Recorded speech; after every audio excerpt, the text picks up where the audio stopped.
we go to define, section properties, frame sections. Now this frame property data window will open. There are some by default material properties that will always be available in the ETABS program when you click on this define section properties and frame sections. So on the left you will find the filter property list, that is type of material filter property that we want to filter. On the right you will find all these options. We just left click on add new property. Frame property shape type window will open. On this window we can define concrete sections that are in rectangular shape. Second, they are in circular shape, T section, or precast concrete I section. So when we are talking that we want to define concrete frame section property, then these four options are available. Left click on rectangular section. So this frame section property data window will open. Now if I am right now talking in SI units, for example, the size of beam can be in SI unit, for example 300 by 500 mm. So we enter it as 300 into 500. It is just a name that does not have any relation to the properties. This we are doing for our own convenience. One tip which I want to give you at this point of time is that always enter the type of section in front of it. What I mean is that 300 by 500 can be a column also in your model or can be a beam also in your model. It is your duty to distinguish clearly between these properties. Why I am saying is that for beam different property will be entered for the same size, and for column different property will be entered. For example, if there is a 300 by 500 mm column in a building and there is also one beam of 300 by 500, we will enter two different properties. We will not go with one property. Now we click on, we enter it as, for example, beam 300 by 500. Let it be C60 by 75. Display color, notes. For example, we can enter it as beam on terrace.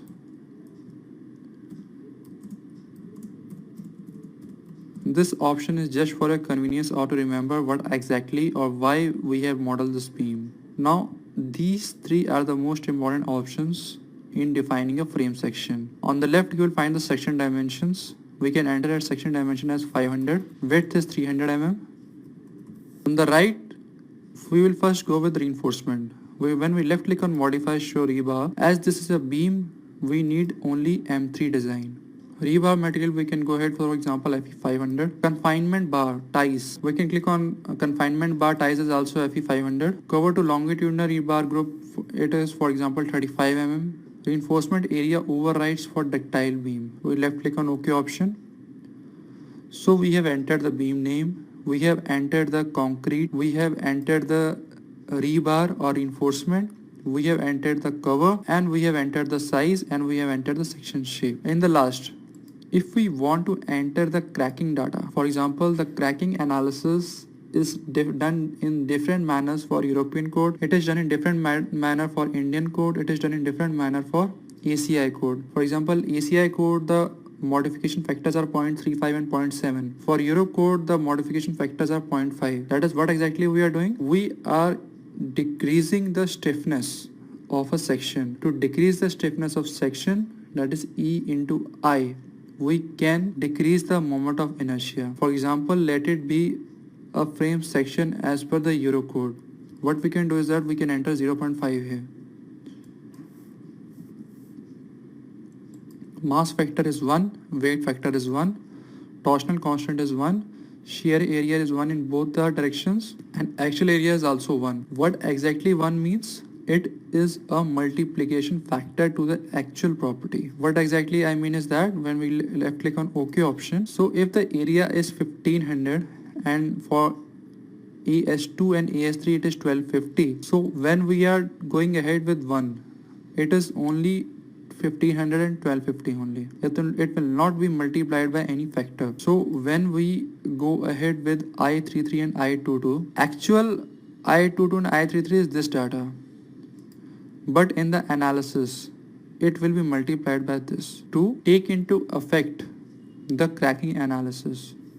So this data has to be entered as per the concrete code of a country in which the model or in which the building is being made. We left click on OK option, and then again we left click on OK to find the beam 300 by 500 material property data defined. Now if we want to model a circular column, initially we have defined rectangular beam. In the next example we will define circular column. For example, we need to define a 600 column.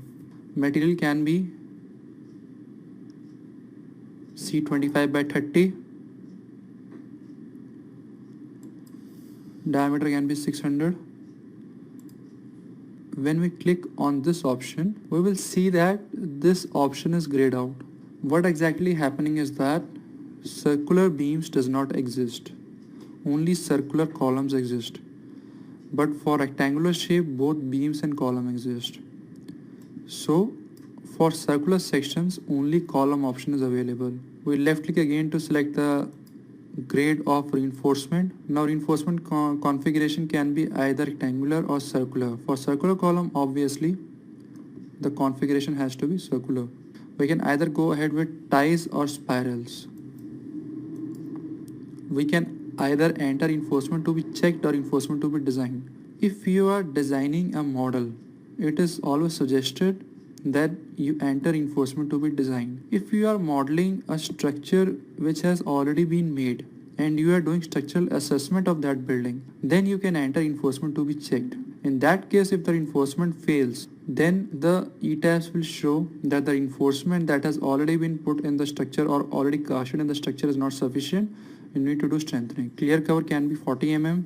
Number of longitudinal bars can be, for example, 12 mm. Here we can enter the size of the reinforcement. Right now the selected bars are as per the US standard, but right now at this stage we can go ahead with number 2, number 3 or number 5, whatever dia we think is sufficient. Although it doesn't matter, because the whatever area we enter here, reinforcement area, it will be designed. So confinement bars we can enter whatever number 3. All this data doesn't matter if we are going with reinforcement to be designed. If we are entering reinforcement to be checked, then this is the most important data that we need to enter very carefully. So click on OK option. So right now we have defined the material of the concrete section, that is concrete column or circular column. We have entered the reinforcement requirements, that is the grade of steel, and either it is ties or either spiral. What is the reinforcement configuration, that is either it is rectangular or circular. And in the last we will enter the modifiers. We can enter the modifier as per the European codes, for example 0.5 and 0.5. That is moment of inertia about 2 and 3 axes will be reduced by 0.5 factor.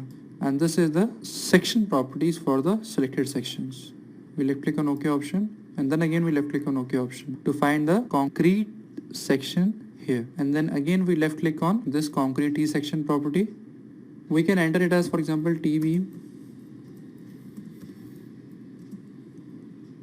1200, that is depth, into 550. Material we can enter as, here material has to be concrete. The reinforcement material will be entered in this area, so we can enter C60 by 75. Section shape is concrete T. Total depth from this point to this point, it will be 1200. Total width will be 550. Notice how automatically it changes as per the input. Now when I will change the flange thickness, this will again change. Flange thickness is 250 mm. See, web thickness is also 250, and web thickness at tip is also 250. What we can do is that we can also decrease the web thickness from flange to tip. See clearly how it is reducing here from 250 to 200 mm here.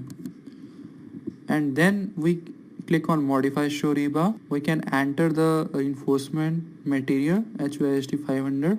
We can either enter it as column or we can either enter it as beam. T section column easily hides in the wall, so we can either enter T section as column or we can either enter T section as beam. So in this case it is a beam, so we go ahead with cover for beam 40 mm. When we left click on OK option, and then again we click on modify show rebar. For example, we reduce the stiffness by 65%. That is only 35% stiffness will be effective. So we enter it as 0.35. This is the section property, and then again we click on OK option to find the final frame section property here.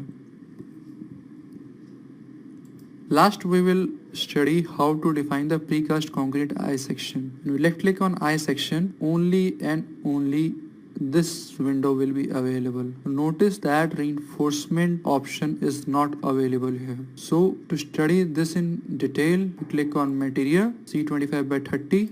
Property name we can enter it as, for example, 1500 into 500 I girder.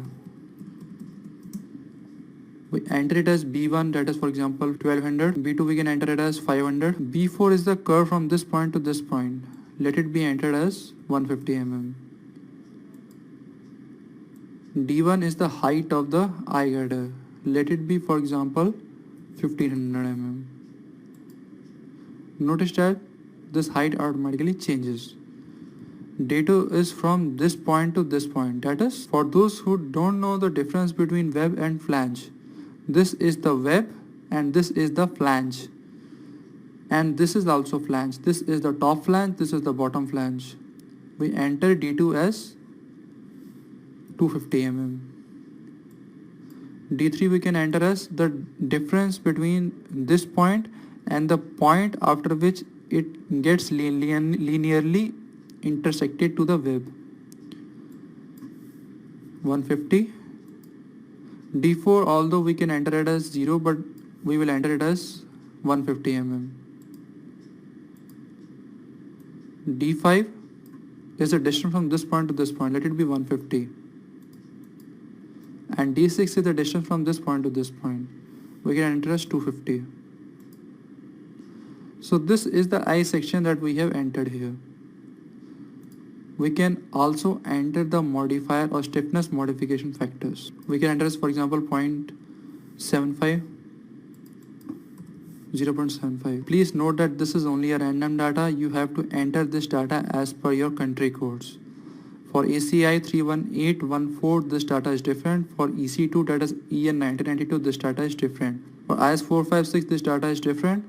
And for any other country, this data is different. It has to be entered as per your country code. This is only a demo data that you don't need to model in the real life. This has to be entered as per the country codes.